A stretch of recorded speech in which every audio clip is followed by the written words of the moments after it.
Welcome to this lesson on adding and subtracting radicals. In this video, we will focus specifically on how to combine radicals that are like terms. By the end, you will understand exactly when you can combine them and when you must leave them apart. Before we start math operations, let's quickly review the parts of a radical. The number 3 here is the coefficient. It sits outside. The checkmark shape is the radical symbol, and the number 5 inside is called the radicand. Knowing these names is important because the rules depend on them. So what are like radicals? The definition is simple. Two radicals are like if they have the same index and the same radicand. Think of them like variables in algebra. Just as 2x and 5x are like terms, 2 root 3 and 5 root 3 are like radicals. Let's practice identifying them. Look at the first pair, 4 root 2 and negative 7 root 2. Both have a radicand of 2, so they are like. But look at the second pair, 3 root 5 and 3 root 2.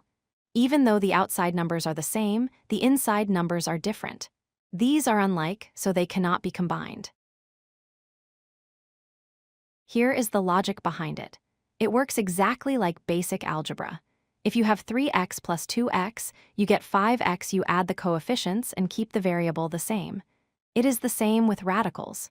3 root 2 plus 2 root 2 equals 5 root 2. We do not change the number inside the root.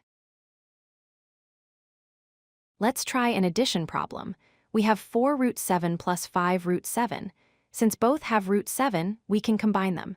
We simply add the coefficients 4 and 5 to get 9. The final answer is 9 root 7. Notice the root 7 stayed exactly the same. Now for subtraction. 12 root 5 minus 8 root 5. The radicands are the same, so we proceed. We subtract 8 from 12, which gives us 4. The result is 4 root 5. Sometimes you will see a mix of terms. Here we have 5 root 3 plus 4 root 2 minus 2 root 3. We can only combine the terms with root 3. 5 minus 2 is 3. The 4 root 2 has no partner, so it stays separate. Our final answer is 3 root 3 plus 4 root 2. Here is the most common mistake students make. Please do not do this. Root 3 plus root 3 does not equal root 6. You never add the numbers inside the radical. Instead, remember that there is an invisible 1 in front of a lone radical. So 1 root 3 plus 1 root 3 equals 2 root 3. Let's summarize the key rules. Number 1, only add or subtract if the radicals are like. Number 2, you only add or subtract the coefficients. Number 3, the radical part stays exactly the same. And finally, if they are unlike, just leave them alone. If you like this video, hit that like button and don't forget to subscribe. Visit codelucky.com for more such useful content.